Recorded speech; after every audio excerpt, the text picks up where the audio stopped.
Hello, good day everyone. We are Team Batang FRS and we are here to report the HIRAC at PCT North. Next slide po. So, these are the members of our team. Miss Eliza Rinterante, Miss Patricia Vera Kimson, Miss Roslyn Salvidar, and uh, Princess Laika Sangol. Next slide po. So for the introduction, this report will contain hazard identification, risk assessment and control or HIRAC. Hazard identification is the recognizing of things which may cause injury or harm to a person. Risk assessment is the looking at the possibility of injury or harm occurring to a person if exposed to a hazard. And the next one is risk control. It is the introduction of measures which will eliminate or reduce the risk of a person being exposed to a hazard. Next slide, please. So, we'll now move on to the importance of construction safety. Construction safety is not only about preventing accidents, but also about... Wait, ipat yan. Okay. So, let's now move on to our next reporter, Miss Patricia Vera Kimson. Thank you. Uh, for our importance of construction safety, so sabi dito, construction safety is not only about preventing accident, but also about protecting workers' lives, reducing the risk of financial loss, and maintaining the company reputation. Without a good safety system, project can be halted and lead to serious legal consequences. Also, furthermore, consistent safety implementation contributes to increase productivity. Workers and who feel safe are more focused on their work, thus ensuring quality of project result.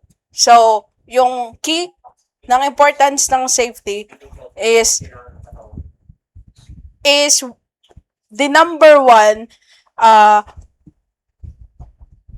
reason hindi reason the number one uh, na pinakamahalaga na kinikip natin pagdating sa construction site.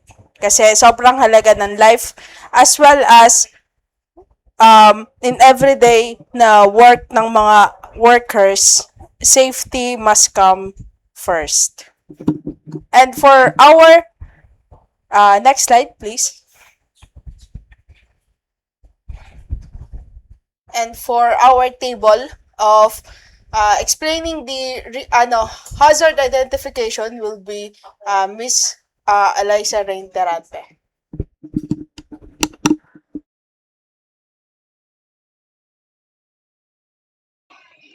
Okay, based on the HERAC table, so here's the explanation of table 1 to 3. So table 1 is the hazard identification and risk assessment. So this table identifies the hazard present in construction activities, that possible risk they can cause. So and their corresponding risk rating. So examples dito is yung electrical cords and tools scattered on the floor, working on a ladder while installing ceiling equipment, expose rotating fans or moving parts during maintenance, scaffold erection and use, then live electrical testing inside the panel, and then unprotected excavation of or open pit area, and lastly is ceiling openings and suspended work areas. So for table number 2, risk matrix, so it determines the overall risk level by multiplying. So RPN is equals to severity multiply the likelihood. So dito, pag sinabing green, it means low risk. So acceptable risk, routine controls are sufficient. So pag sinabing yellow naman, is medium risk. So additional controls are needed to reduce the risk. Then pag sinabing red or high risk, uh, immediate, immediate, immediate corrective action is required before work continues. So, ayun. Next is the table 3. severity and likelihood rating guide. So, severity ratings, this measures how serious the consequences would be if the hazard occurs. So, pag sinabing, pag ang rating mo is 5, matik na fatality. Ayan. Then, pag 4, disabling injury or lost time injury. Pag 3 naman, medical treatment, accident, or restricted work case. Then, pag 2, first aid case. Pag 1, no injury. Pag sa likelihood naman rating, so, this measures how likely the hazard is to occur. So, pag rating 5 is may occur within a day up to a week. Pag 4 naman, may occur with 2 weeks to a month. Then 3, may occur within 2 months to a year. Then 2, may occur within 2 years to a decade. Then 1, very unlikely, 11 years onwards. So, next reporter will be Miss Salvador. I am gonna explain the how this hazard identification, risk assessment, and risk control process. One, as hazard identified, the risk is you might slip, trip, or fall injuries. The severity of that is 3, and the likelihood is 4. We use the formula. Wait, may tumatawag sa akin sa messenger.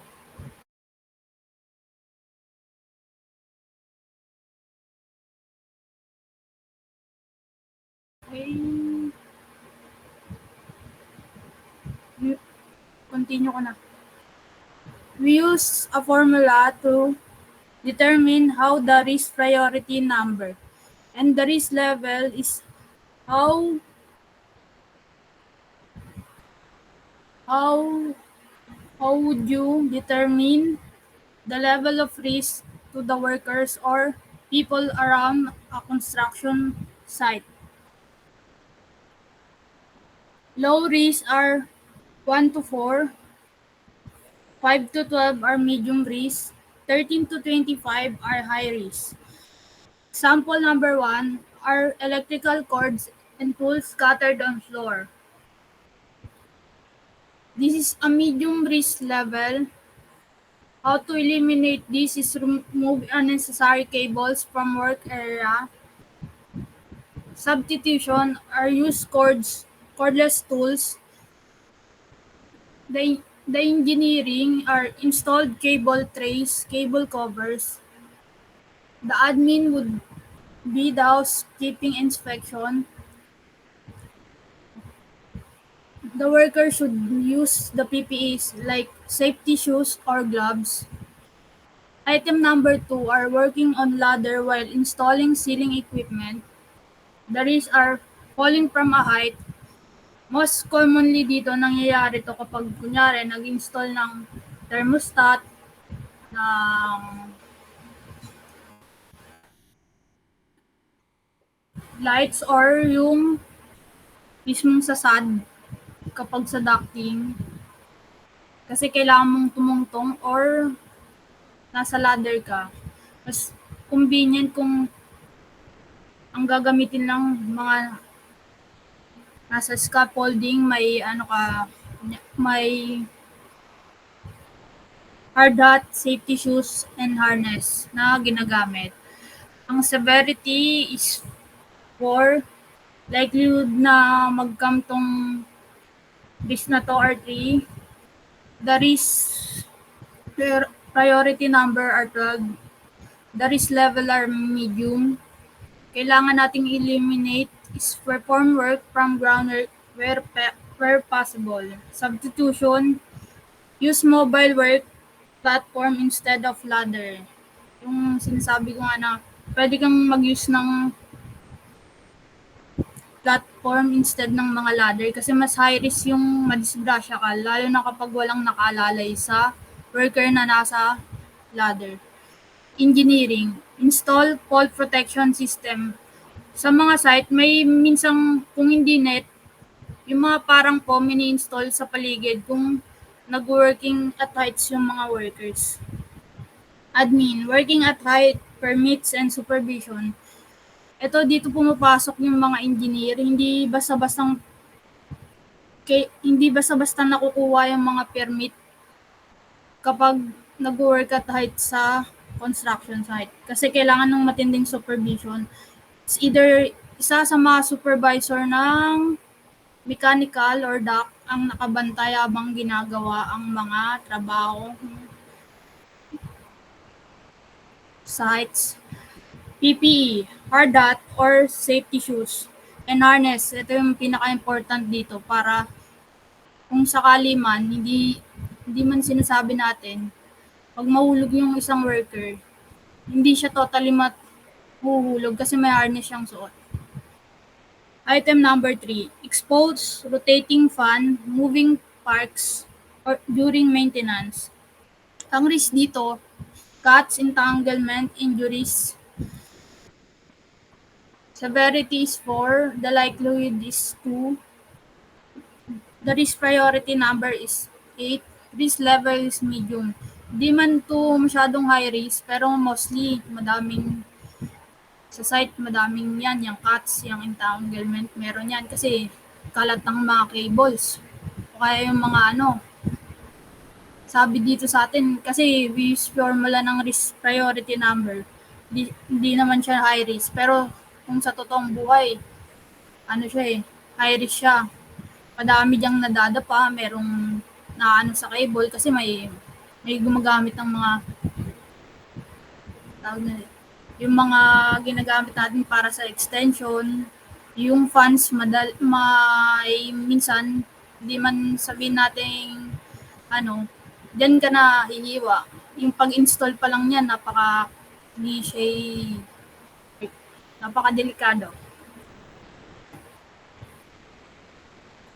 Elimination, de-energize equipment before work. Substitution, use enclosed fan system. Ito, kaya to nire-recognize sa mga construction site, mas safe kumbaga na-install maski sa mga exposed kasi hindi naman siya ganun kadikalikado install. Hindi katulad ng mga naka-open na rotating fan, moving parts. Ito kasi may box siya parang kapag in-install mo, hindi ka mag-aalangan kahit wala kang gloves. Ito kailangan pag-iingat.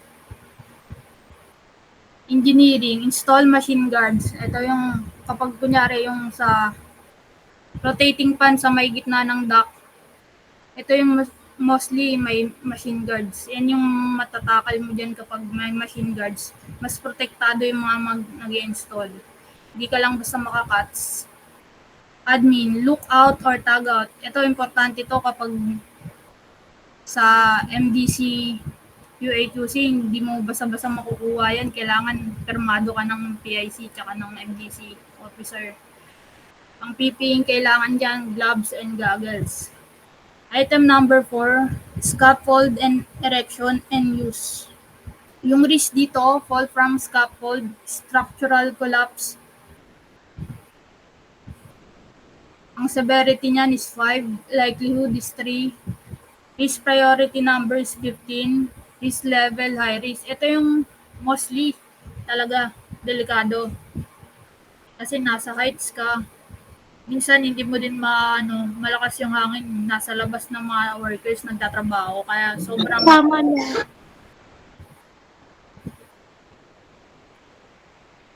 sobrang high risk nito. Elimination, pwede natin sabing avoid work at height when possible. Pero mostly talaga sa construction, sa matataas tayong lugar, lalo na yung mga workers, sila yung nasa laging matataas na lugar, nag-install ng kung ano-ano sa construction site. Kung kaya lang, avoid na lang palagi. Tsaka magsuot ng harness. Substitution, use MEWP, Mobile Elevating Work Platform. Ito yung mostly yung nakikita, hindi ito yung elevator na mga ginagamit sa hotel. Ito yung mechanical elevator na ginagamit yung nasa labas kapag binibuild pa lang yung building at o kaya tinatawag tong manlift. Engineering, install guardrails, toll boards, stabilizers, admin, scaffold inspection checklist, PPE, hard hat, harness, and safety shoes. Live electrical testing, item number 5 natin. Ang risk level nito, electric shock, arc blast. Mostly naman, hindi ito nangyayari, pero high risk siya. May worker lang na minsan na nangyayari to dahil sa hindi nakasuot ng PPE or kaya biglang binuksan yung main switch habang nagtatrabaho yung worker. Severity is 4, likelihood is 4, risk priority number is 16, ibig sabihin high risk 2. Elimination is isolate power source before testing. Yun nga yung sinasabi ko, kung bakit minsan nangyayari tong hazard na to is minsan may isang yung katrabaho ng worker, biglang binubuksan yung main switch habang nagagawa yung co-worker niya. Substitution, use low voltage testing devices. Mostly naman ginagamit na talaga tong low voltage testing lalo na sa malalaking building eh. Mas recommended na talaga. Engineering, installed insulating barriers and breakers. Admin, electrical safety procedures. Mostly electrical supervisor ang nagsusupervise kapag ganito. PPE, arc-rated gloves, face shield, and insulated boots. Item number 6, unprotected excavation, open pit area. Risk, fall into excavations struck by objects. Severity 4, likelihood 3, RPN 12, sa medium risk level. Backfill use, unused excavation. Mostly nangyayari ito kapag nag-uukay pa lang, kapag bago pa lang yung site. Sige, basahin ko ng 7. Item number 7, ceiling opening and suspended work area. The risk are falling debris, head injury. Severity 4, likelihood 2. The risk priority number are 8. Medium risk level. Elimination are closed openings, immediate afterwards. Substitution, use of prefabricated ceiling section. Engineering, temporary covers and barriers. Admin, restricted access below work area, and PPE are hard hat and safety gloves. Yun lang po. Thank you.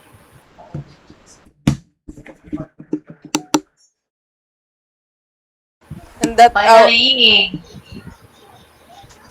Wait lang. Outro. that's all, guys, and thank you for listening to our report. I hope you learned something from us, especially from Especially Salvidar. Salvidar. Thank you. Bye-bye. Thank you po. Bye.